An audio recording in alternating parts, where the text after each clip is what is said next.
மிஸ்கனுக்கு எனக்கு எந்த தொடர்பும் கிடையாது. திரு அமீர் இருக்கிறாரு, வெற்றிமாறன் இருக்காரு, லிங்குசாமி இருக்கிறாரு. இப்போ சில பேர் இருக்கிறாங்க, லிங்குசாமி எந்திரிச்சு போயிடுறாரு. எங்களுக்கு சீரியஸாகவே வெற்றிமாறன் நானும் எந்திரிச்சு போயிடலான்னு பேசிகிட்டு இருந்தோம்.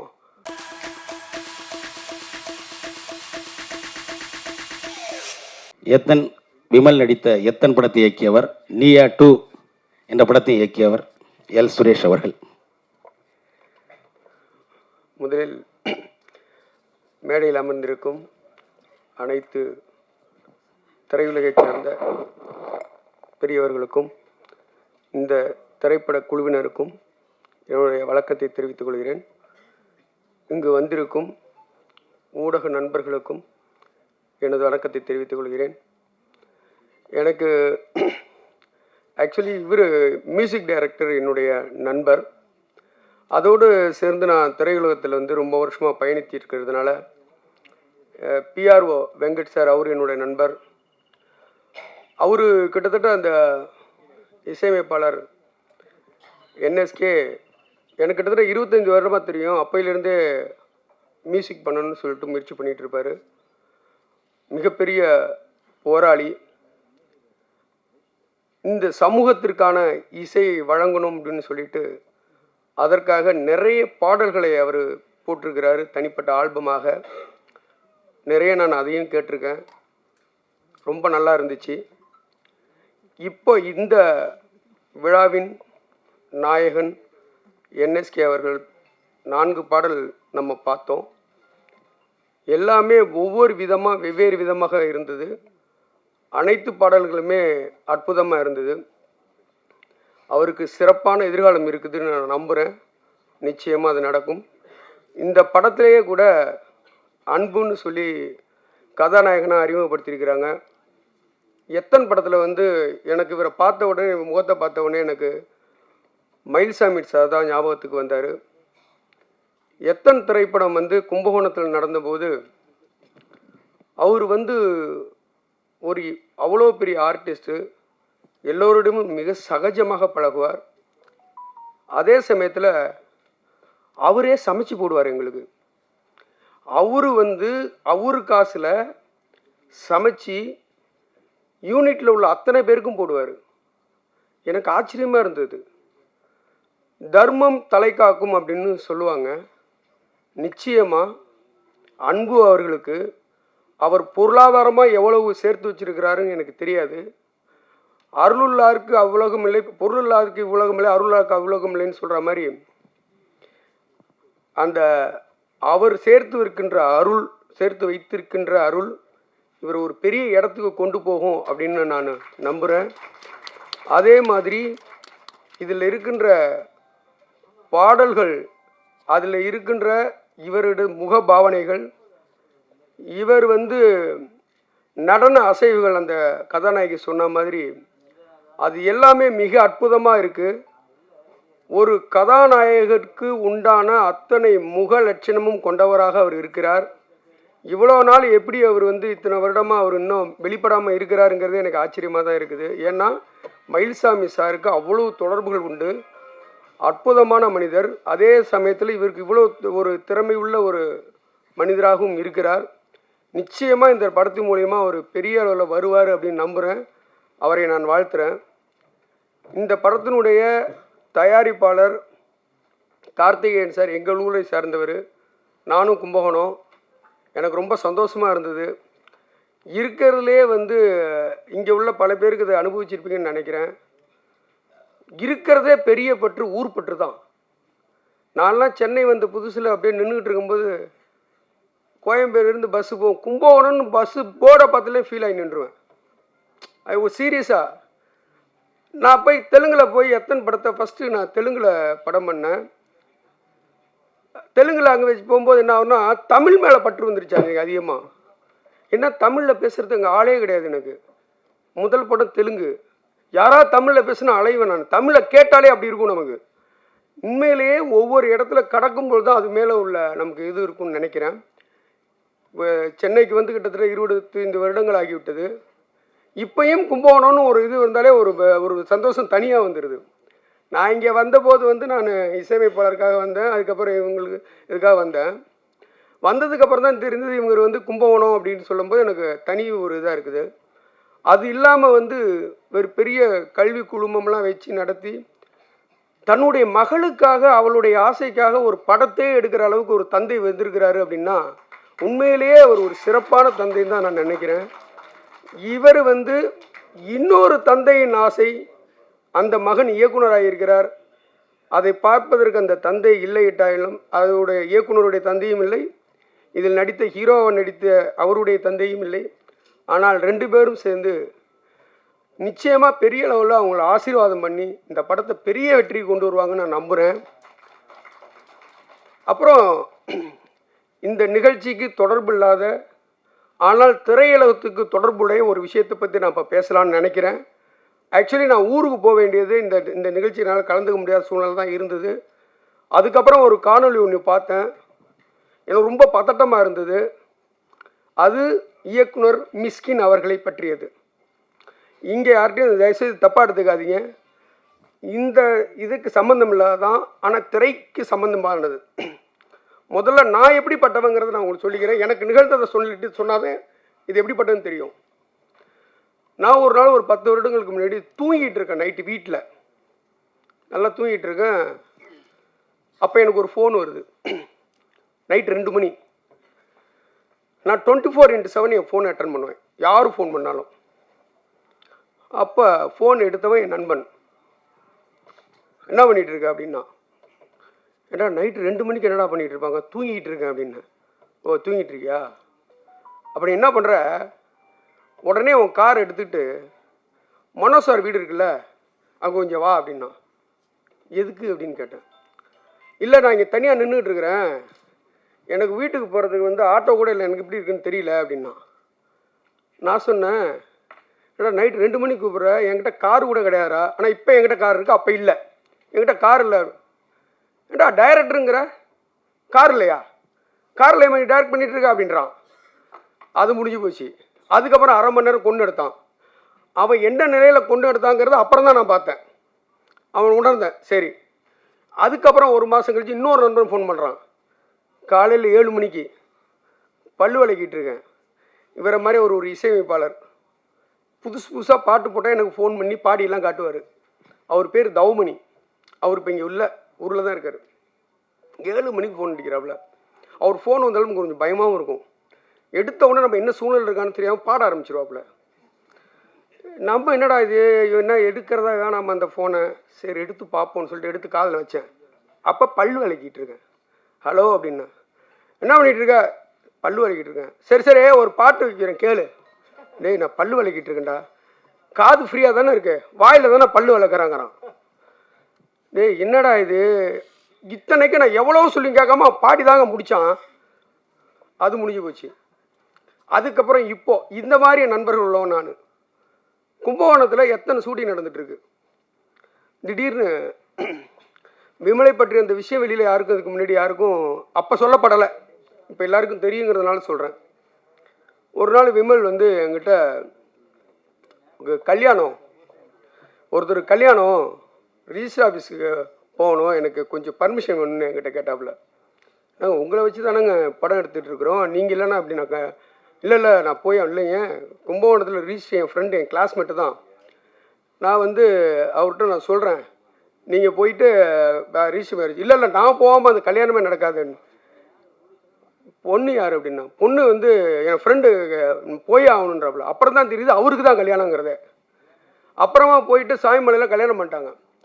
அடுத்த நாள் ஊருக்காரன் ஒருத்தர் இருக்கான், உனக்கு தெரியுமா சாமிமலையில் ஒரு ஷூட்டிங் நடக்குதுங்கிறான். அவன் சாமிமலையில் என்ன ஷூட்டிங்னா விமல் கல்யாணம் பண்ணுற மாதிரி ஒரு ஷூட்டிங் எடுத்தாங்கங்கிறான் ஊரில். இப்போ இங்கு வருகை புரிந்திருக்கும் முன்னாள் எம்எல்ஏ திரு விஎன் விருகம்பாக்கம் முன்னாள் எம்எல்ஏ திரு விருகை ரவி அவர்களை வருக என வரவேற்கிறோம். இப்போ விஷயத்துக்கு வரேன். இப்படிப்பட்ட நண்பர்களை கொண்டவர்கள் தான் நான். இப்போ சமீபத்தில் 1 வாரத்துக்கு முன்னாடி ஒரு முக்கியமான மீட்டிங்கில் பேசிகிட்டு இருக்கேன், ஊர் நேரத்தை ஃபோன் அடிச்சிட்டான். என்னடான்னு ஃபோன் எடுத்து பார்த்தா திருப்பி அடிச்சுக்கிட்டே இருக்கிறான். வெளியில் போனால் கண்ணா பண்ணான்னு திட்டுறான். என்னடா திட்டுறான்னா, ஏடா இளையராஜா எவ்வளோ பெரிய ஆள், அவரை ஒருத்தர் ஏட்டி பூட்டி பேசுகிறாரு, நீங்களாம் என்ன பண்ணிட்டு இருக்கீங்கன்னு கேட்குறான். என்ன ஏண்டா பேசுனது மிஸ்கின்னு, நான் என்னடா பண்ணேன் அப்படின்னு. நீ சினிமாவில் தானே இருக்க, சினிமாவில் இருந்தா இப்போ என்ன பிரச்சனை இங்கே நடந்துட்டு இருக்குன்னா, மிஸ்கின் என்கின்ற ஒரு இயக்குனர், நானும் திரைப்பட இயக்குனர், ஒருத்தர் வந்து மரியாதை குறைவாக ஒரு இடத்துல ஒரு இதே மாதிரி விருந்தினராக வந்துட்டு வாயில் வந்தபடி நீங்கள் பேசிட்டு போனீங்கன்னா, அடுத்து இன்ற சமூகத்தில் சினிமாவில் உள்ளவங்க பேர்லேயே ஒரு தப்பான ஒரு மரியாதை இருக்கிற மாதிரி இருக்குது. அவன் கண்ணாமண்ணான்னு திட்டுறான், திட்டினா அவன் என்ன நிலையில் இருந்தான்னு தெரியல. அவர் ஃபோன் நம்பரை கொடுங்குறான், எனக்கு அவர் ஃபோன் நம்பர் இங்கே தெரியாது. இல்லைடா அப்படிங்கிறேன். இல்லை நீ இதை கண்டிப்பாக நீ பேசி ஆகணும் நீங்கள் அப்படின்றான். இதெல்லாம் என்ன இது அப்படின்னா, அப்புறம் எனக்கு என்னென்னா மிஸ்கினுக்கு எனக்கு எந்த தொடர்பும் கிடையாது. அவர் ஒரு இயக்குனர். இப்போ சமீபத்தில் எங்கள் பாலாண்ணனுடைய 25வது வருட இதுக்கு கூப்பிட்டு அழைத்திருந்தாங்க, நான் போயிருந்தேன். அப்போ எனக்கு ராம் அறிமுகப்படுத்தி வச்சாப்புல. அப்படி அந்த அளவில் தான் ஒரு தடவை தான் மீட் பண்ணியிருக்கேன். எனக்கு என்னன்னு கேட்டிங்கன்னா, மிஸ்கின் வந்து ஒரு இடத்துல வந்து பேசிட்டு போகிறாரு. அந்த ஸ்டேஜில் வந்து திரு அமீர் இருக்கிறாரு, வெற்றிமாறன் இருக்காரு, லிங்குசாமி இருக்கிறாரு. இப்போ சில பேர் இருக்கிறாங்க, லிங்குசாமி எந்திரிச்சு போயிடுறாரு. இப்போ என்ன ஆக்குறாங்கன்னா, மீடியாக்கள் என்ன நடக்குதுன்னா, யாராக இருந்தாலும் அப்படி தான் புரிஞ்சுக்குவோம். இவர் பேசுகிறார், நகைச்சுவையும் பேசுகிறாரு, நகைச்சுவை நிறைய பேசினார் அவர், அதுக்கு அவங்க சிரிக்கிறாங்க. ஆனால் அது என்னவா சென்றடைஞ்சிருக்குது அப்படின்னா, இவர் பேசுகின்ற ஆபாசமான விஷயங்களுக்கு அவர்கள் வந்து சிரித்தா மாதிரி ஒரு கட்டமைப்பு உருவாயிடுச்சு உண்மையிலேயே. அதுக்கு விளக்கம் வந்து அமீர் நேர்த்திக்கு ஒரு நேர்காணலில் கொடுத்துட்ருக்கிறாரு. எங்களுக்கு சீரியஸாகவே வெற்றிமாறன் நானும் எந்திரிச்சு போயிடலான்னு பேசிகிட்டு இருந்தோம். ஒரு இப்போ காணொலியில் வந்துருக்குது, நேற்று இன்டர்வியூ பார்த்தேன். நாங்கள் எந்திரிச்சு போகிறதா இருந்தோம். ஆனால் ஏற்கனவே லிங்குசாமி எந்திரிச்சு போயிட்டாரு. இப்போ நம்மளும் எந்திரிச்சு போனோன்னா பாய்காட் பண்ணிட்டாங்க, ஆடியோ லான்ச்சில் அவங்களுக்கு ரொம்ப பிரச்சனையாகிடுச்சு, எந்திரிச்சு போயிட்டாங்கங்கிற மாதிரி ஒரு தப்பான ஒரு இது வந்துடும். அதனால் இருந்துட்டு போயிடுவோன்னு சொல்கிறாங்க. அப்போது இங்கே தவறாக பேசுவது மிஸ்கின். வழியாருனா உட்காந்து வேடிக்கை பார்த்தவங்களாம் பிரச்சனை அனுபவிக்கிறாங்க. ஒவ்வொரு இடத்துல போய் சொல்ல முடியுமா வெற்றிமாறலாம்? ஆனால் உண்மையிலேயே நான் பாலுமகேந்திரா சார் உதவியாளர், வெற்றிமாறனும் நானும் ஒன்றா பணிபுரிஞ்சிருக்கோம். வெற்றிமாறன்கிறவர் எப்படிப்பட்டவர், எவ்வளவு புத்தகங்கள் படித்தவர், எவ்வளோ படித்த ஆளுங்கிறது பக்கத்தில் இருந்த எனக்கு நல்லா தெரியும்.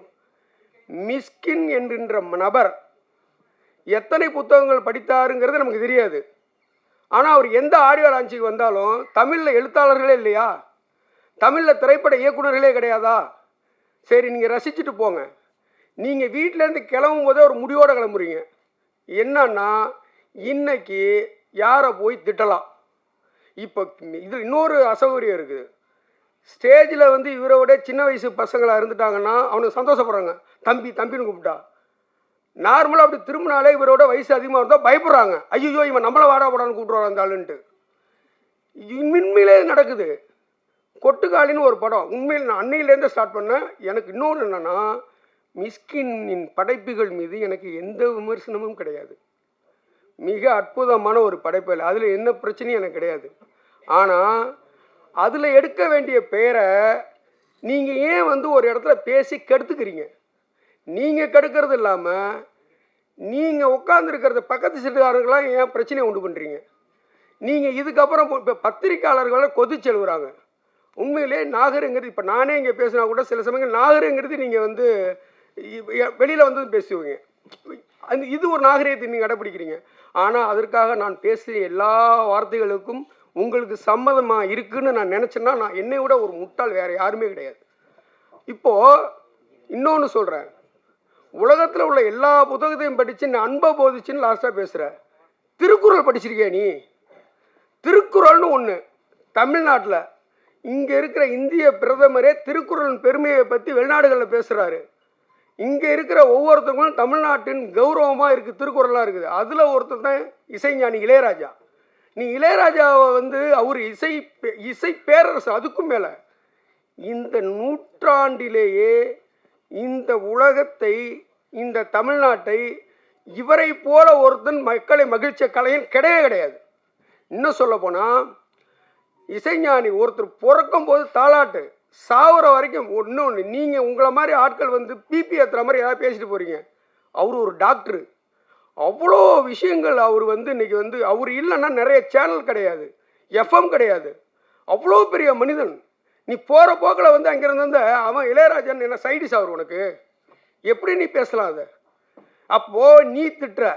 இன்னொன்று கேட்கலாம், நான் வந்து அவர் மேலே அவ்வளோ மரியாதை வச்சுருக்கிறேன், அவர் காலை போய் முத்தமிடுவேன்லாம் பேசுகிறீங்க.